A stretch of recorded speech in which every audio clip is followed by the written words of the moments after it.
sleep. And now I want to walk you through ways to support sleep and alertness. And this came, a lot of this came from Andrew Huberman's Lab Podcast number 84. A lot of this, what I'm going to share with you, came from Andrew Huberman's research. Phenomenal podcast if you haven't listened to him. So if you want to hear the whole thing and all the science that he goes into, Huberman Lab Podcast number 84. This is a lot of these ideas come from that. Okay, so I'm going to take you through kind of the perfect scenario from as soon as you wake up to when you go to bed. And what's really interesting is what impacts your ability to fall asleep and stay asleep at night is actually what do you do when you first wake up, like what your morning routine looks like, et cetera. So I'm going to walk you kind of through the ideal scenario, and maybe you can pull things out that, pull one or two things out and try them. So the first thing that's the most important, and this has made such a difference for me, and I mentioned this in the book, is when you wake up, as quickly as possible, try to get some morning sunlight. Like get outside as quickly as possible and try to get outside within 30 to 60 minutes of waking up. All right. This is a routine that I've been inside of and recommend to my clients but I get out there and take the dog for a walk. As soon as I wake up, I take the dog for a walk if the lights are out. So I'd like to rise with the sun whenever I can. And when I'm home, I take the dog for a walk. So getting that sunlight 30, 60 minutes, within 36 minutes, literally sets your circadian rhythms. Again, Huberman goes through all the science of it, but essentially it kind of starts your clock. It starts your circadian rhythm clock and allows the body to kind of go through its natural rhythms so that basically, I think it's 14 or 16 hours later, it's time for bed. So it kind of starts that clock, okay, to get that sunlight in your eyes, okay?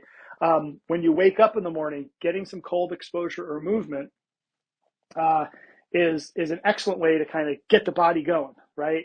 And the purpose of cold exposure and movement is actually to heat up the core, right? It's to stimulate core. It's to increase your core temperature. And it's like, well, wait, Matt, I think Matt just misspoke because he said cold exposure. Yeah, the benefit of cold exposure is it forces the body to increase its core temperature. Okay. Movement obviously increases core temperature. So my routine is I get up, get outside, go for a walk outside with the dog. I go work out, and then I do a cold plunge. So my gym has a cold plunge. So I'll work out, sweat, and then I jump into the cold plunge. I actually do a steam first, and then I jump into the cold plunge for about 2 minutes. And boy, I'm ready to rock and roll, man. It is incredibly, it's an incredible activator of the system to get you ready to rock and roll. And a lot of research that Huberman talks about on dopamine and how cold exposure helps to increase dopamine and then sustains dopamine. And dopamine is the motivation molecule. We get into this in some of my courses, and definitely in future books. I will be writing a lot about this idea when I write my book on systemic health, systemic vitality, excuse me. All right. So cold exposure and movement's a great next step. And then this one is another great one that I've been trying my best to implement. Sometimes I fail, but don't have any caffeine you want to be awake for 90 to 120 minutes. So once you wake up, wait 90 to 120 minutes before you take in caffeine.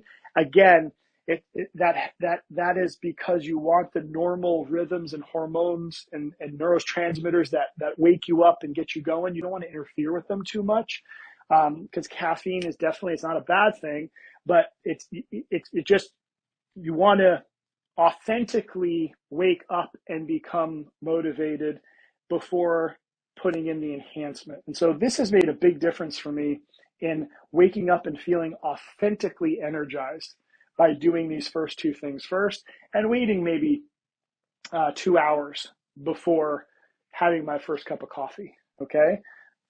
Great little tip that has been super helpful for me. Also eating early in the day. Eating is basically a signal to the body that it's time to wake up. It's time to get going. It's time to start moving. So a lot of people and fasting, and I would say in general, I'm not going to go down this rabbit hole. I think it's one of those hacks that I would be more careful of doing than just doing. I don't think people are getting enough nutrients as it is.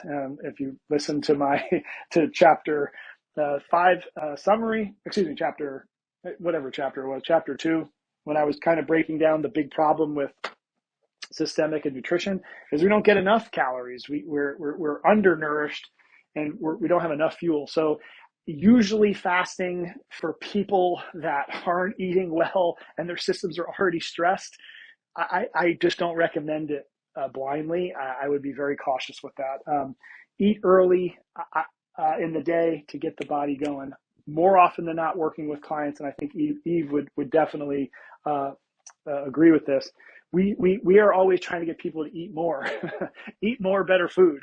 It's very rare that we're saying, oh, you need to fast for 12. Like fasting, I would just say proceed with caution. So eat early in the day definitely helps, again, to get the body going, motivated, ready to rock and roll. A midday reset. This can look a variety of ways. Midday reset, again, circadian rhythms. There is a time in the day where there's a little bit of a lull, and resetting could be taking a power nap, could be napping. It could be just going for a walk outside and doing some of that, the perfect breath that we're going to talk about here in a second. But just something to kind of get out and reset. I love getting outside.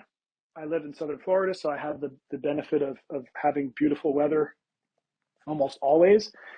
So when I get outside, and this also comes from Huberman's recommendations, I don't think it's in this podcast, but finding a horizon, looking up in the sky, using your visual system to hit the reset button, right? Especially if we're working really hard and we're focused on something, that triggers the sympathetic system because it's focus. The stress response is on, which is super useful and effective, which we'll talk about in chapter 7.